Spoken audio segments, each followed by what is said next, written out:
पंतप्रधान नरेंद्र मोदी सध्या महाराष्ट्र दौऱ्यावर आहेत। पंतप्रधानांच्या हस्ते पालघरमधील वाढवण बंदराचं भूमिपूजन संपन्न झालं। वाढवण बंदर प्रकल्प हा महाराष्ट्रासाठी अत्यंत महत्त्वाकांक्षी असा प्रोजेक्ट असून या प्रकल्पाचा एकूण खर्च सुमारे 76,200 कोटी रुपये इतका आहे। जागतिक दर्जाचं सागरी प्रवेशद्वार स्थापन करणं हे यामागचं प्रमुख उद्दिष्ट आहे।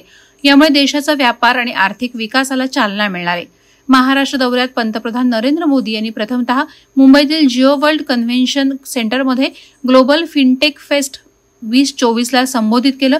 त्यानंतर पालघर येथे जाऊन वाढवण बंदर प्रकल्पाचं भूमिपूजन केलं। त्यासोबत पालघरमधील सिडको मैदानावर विविध विकास प्रकल्पांचं उद्घाटन आणि पायाभरणीही मोदींच्या हस्ते करण्यात आली। या कार्यक्रमासाठी मुख्यमंत्री एकनाथ शिंदे, उपमुख्यमंत्री अजित पवार, देवेंद्र फडणवीस यांच्यासह राज्यातील अनेक दिग्गज नेते उपस्थित होते। दरम्यान वाढवण हे भारतातील सर्वात मोठं तर जगातील 10वं सर्वात मोठं बंदर असेल। या प्रकल्पासाठी केंद्र सरकारने आधीच भरघोस निधीची तरतूद केली आहे।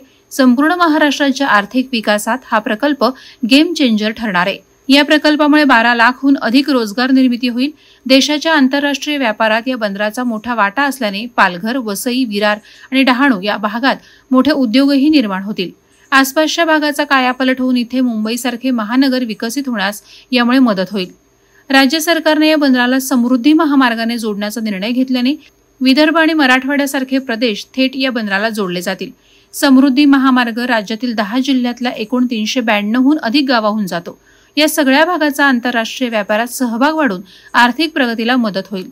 या प्रकल्पाचे फायदे लक्षात घेऊनच 15हून अधिक स्थानिक मच्छीमार संस्था देखील बंदराच्या समर्थनार्थ उभ्या राहिलेत।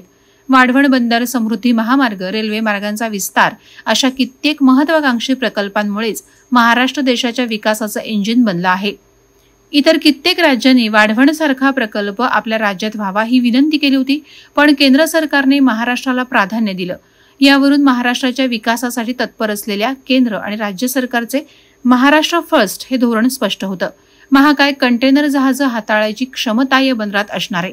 या प्रकल्पामुळे देशातल्या बंदरांची कंटेनर क्षमता दुपटीनं वाढणार आहे।